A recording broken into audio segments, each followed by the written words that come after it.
నమస్కారం. ప్రతి దసరాకి రావణుని దహనం చేస్తాం, మంచి చెడుపై గెలిచిందని చెప్పడానికి. అదేవిధంగా హోలీకి ముందు రాత్రి హోలికా దహనం చేస్తాం. దాని వెనుక ఒక చిన్న పిల్లవాడి కథ ఉంది. హిరణ్యకశపుడు 3 లోకాలను జయించిన రాక్షసరాజు. తనను తానే దేవుడుగా భావించాడు.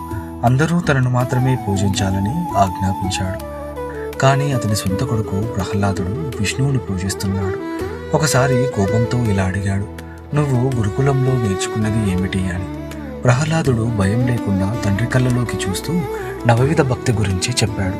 భగవంతుని లీలలను వినడం శ్రవణం, ఆయన నామాన్ని పాడటం కీర్తనం, నిరంతరం ఆయనను తలవడం స్మరణం, ఆయన పాదాలను ప్రేమతో సేవించడం పాదసేవనం, నిత్యం ఆయనను పూజించడం అర్చనం, భక్తితో ఆయనకు నమస్కరించడం వందనం, ఆయన దాసుడిని అనే భావంతో జీవించడం దాస్యం, ఆయన నా స్నేహితుడు అనే ప్రేమతో మెలగడం సఖ్యం, చివరికి మనసు మాట శరీరం అన్నీ ఆయనకే అర్పించడం ఆత్మనివేదనం.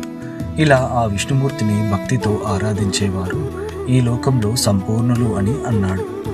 ఈ మాటలు విన్న హిరణ్యకశపుడు కోపంతో పొంగిపోయాడు. అప్పటి నుండి మొదలైంది ప్రహ్లాదుడిని నాశనం చేయాలనే ప్రయత్నం.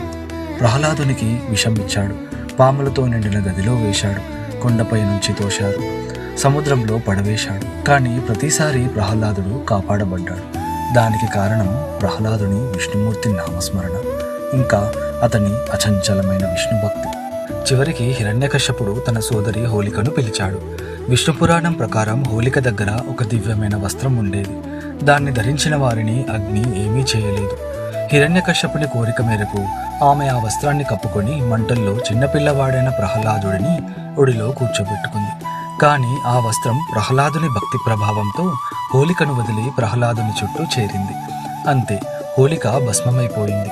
ప్రహ్లాదుడు విష్ణునామం జపిస్తూ ఆ మంటల మధ్య నుండి ఏమీ కాకుండా బయటకు వచ్చాడు. హోలిక కూడా భస్మమైందని తెలిసిన హిరణ్యకశ్యపుడు, నీ హరి ఎక్కడ ఉన్నాడు అని అరిచాడు. అన్నింటిలో ఉన్నాడు, ఈ స్తంభంలో కూడా ఉన్నాడు అని సమాధానమిచ్చాడు ప్రహ్లాదుడు. అంతే, స్తంభం నుండి నరసింహస్వామి రావడం, హిరణ్యకశ్యపుని సంహరించడం జరిగిపోయాయి. అందుకే ప్రతి హోలీకి హోలికా దహనం చేస్తాం.